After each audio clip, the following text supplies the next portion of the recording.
कहिया देंगे? पर साल 4 साल के बाद। वो खाता खसरा नंबर कितना है बतावे? हमारा सीओ से पूछ लीजिए कितना जमीन एक्वायर हुआ है, अनुमंडल पदाधिकारी से पूछिएगा कितना कार्रवाई हो रही है। वही झूठ बोलने वाला आप लोग से मेरा हाथ जोड़ के प्रणाम कर। तो वो कहाँ बनवाएंगे? तो बनवावे, हम कहाँ रोके? हम जानते हैं कि दिए हुए हैं तो हम कटवा देते। इतना पैसा रखल बा ना किया था। आरके सिंह जीतेंगे तो पीसीसी होगा, नाला का निर्माण होगा, स्कूल बनेगा, रोड बनेगा। वो नहीं बन सका। प्रधानमंत्री आए हुए थे बिहार में और एक ट्वीट किए थे लालू यादव, एक सैंडल पे ट्वीट किए थे और लिखे थे गया में इस बार जेडीयू का मतलब पिंडदान करने आ रहे हैं प्रधानमंत्री।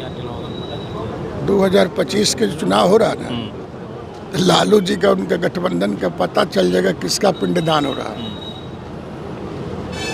देश के प्रधानमंत्री जी माननीय मुख्यमंत्री जी ने 13,000 करोड़ से ज़्यादा योजनाओं का शिलान्यास और उद्घाटन किया।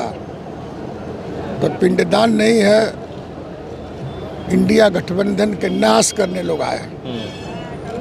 मैंने सफाया की संस्कृति वजह से शुरू हो जाएगी। इस सब के कहला बात आप लोग सुनते हैं। हम तो कभी कभी प्रेस पर भी आश्चर्य करते हैं कि चोर लबार के कहला सवाल आप लोग उठाते हैं। जो सुबह से लेकर के रात तक खाली झूठे बोलता, एको सही बोला लोग, जो बोला उसकी सब खंडन हो गई। हम लोगों ने नहीं किया, चुनाव आयोग भी खंडन कर दिया। वोट चोरी की आरोप लगा रहे हैं ना। कहाँ चोरी हुआ? चुनाव आयोग और अरे भाई सुप्रीम कोर्ट ने कहा कि कोई चुनाव में वोट चोरी नहीं हुआ है जो सर्वे हुआ है। उदाहरण ले लीजिए, जगदीशपुर में 28,000 लोगों को नाम कटा है।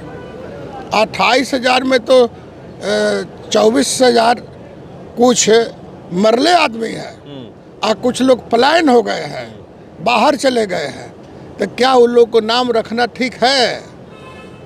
माननीय लोहिया जी का प्रतिनिधि है नारायणपुर का, सम जादव कोई है, उनका परिवार के 14 नाम नारायणपुर में भी है और कुछ लोगों को नाम हरनही पर भी है।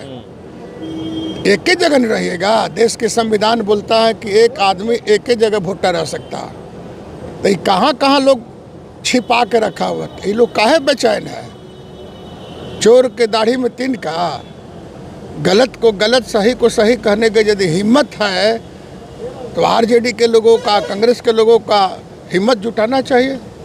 इन लोगों को बोलने का, और प्रेस के भी लोगों को मैं कहना चाहता हूँ, झूठ जनता के बीच मत परोसिए।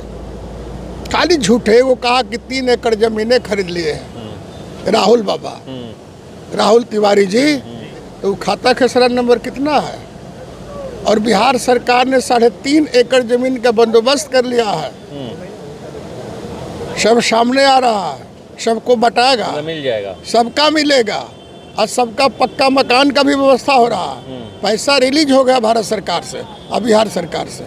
तो हम लोग काम में विश्वास करते हैं। ये लोग तो झूठ के मुटरी लेके चलते हैं, हर मामले में झूठ, हर मामले में। राहुल तिवारी तो कह रहे हैं ना कि हम जमीन खरीद के देंगे। कहिया देंगे? परसों, पर साल 4 साल के बाद। वो खाता खसरा नंबर कितना है बतावे? हमारा सीओ से पूछ लीजिए कितना जमीन एक्वायर हुआ है, अनुमंडल पदाधिकारी से पूछिएगा कितना कार्रवाई हो रही है। वही झूठ बोलने वाला आप लोग से मेरा हाथ जोड़ के प्रार्थना है कि जनता के बीच झूठ मत परोसिए। जो सही बात है वही बोलिए। और ये सब तक हम लोग का था, ये सम्मेलन था, सब कार्यकर्ता हम लोग एक हो गए। दाल भात सब्जी भुजिया अचार सब अलग अलग प्लेट में था, तब एक प्लेट में हो गया। 2010 से बेहतर रिजल्ट आएगा। 2010 में अब कोई रिजल्ट के सामने ही नहीं रहे। आपको बता, आप लोग पढ़े बाबा, आप लोग पढ़े लिखे इंसान हैं, तो अंचलाधिकारी से नहीं पूछे कि श्री भगवान सिंह कुशवाहा ने जो अनुशंसा किया है उसका खाता नंबर खसरा नंबर क्या है? और माननीय राम विशु लोहिया जी जो अनुशंसा किए हैं उसका खाता नंबर खसरा नंबर क्या है? क्या रकबा है? जमीन किस नेचर के है? बिहार सरकार के हैं या खानदानी ज़मीन है, ये अंचलाधिकारी ने स्पष्ट लिख करके भेजा है और फिर कलेक्टर को भेज रहा है। मैंने जो अनुशंसा किया है फल्ला के घर से दलित महला तक, ये टोटली बिहार सरकार की ज़मीन है, अनाबाद सर्वसाधारण है, उसका एनओसी दिया है। और वो जहाँ के लिए लिखे हैं वो कई घर है, 4 घर है, फलना रहा है, फिलना रहा है, चिलना रहा है, ये सब घरे को दे दिया है खाता खसरा नंबर। तो वो कहाँ बनवाएंगे? तो बनवावे, हम कहाँ रोके? हम जानते हैं कि दिए हुए हैं तो हम कटवा देते, इतना पैसा रखल बा। आखिर उसमें दोषी कौन है? दोषी कौन है? अनुशंसा करने वाला दोषी है। कार्रवाई की जाएगी। हम किसे कार्रवाई करेंगे? शासन प्रशासन कार्रवाई करेगा। हम तो गए, लोगों ने बुलाया, हमने शिलान्यास किया, हमारा वर्कर शिवजीत सिंह है, हम गए थे, 4 बार गए वहाँ। और हम लोकसभा के चुनाव हो रहा था तो उसी में गए थे हम। सब लोगों ने कहा सर ये चमटोली तक रास्ता जाने का नहीं है, बड़ा दिक्कत है। तो हमने कहा कि ठीक भाई, आर.के. सिंह जीतेंगे तो बनवा देंगे। आर.के. सिंह बेचारे हार गए, तो हार गए तो फिर माननीय नीतीश कुमार जी ने हमको एमएलसी बना दिया। और मैं समझता हूँ कि पूरे विधानसभा क्षेत्र में जहाँ जहाँ हमने घोषणा किया था आर.के. सिंह जीतेंगे तो पीसीसी होगा, नाला का निर्माण होगा, स्कूल बनेगा, रोड बनेगा, वो नहीं बन सका। सब जगह मैंने 105 योजनाओं का शिलान्यास किया है और राशि वितरित किया है।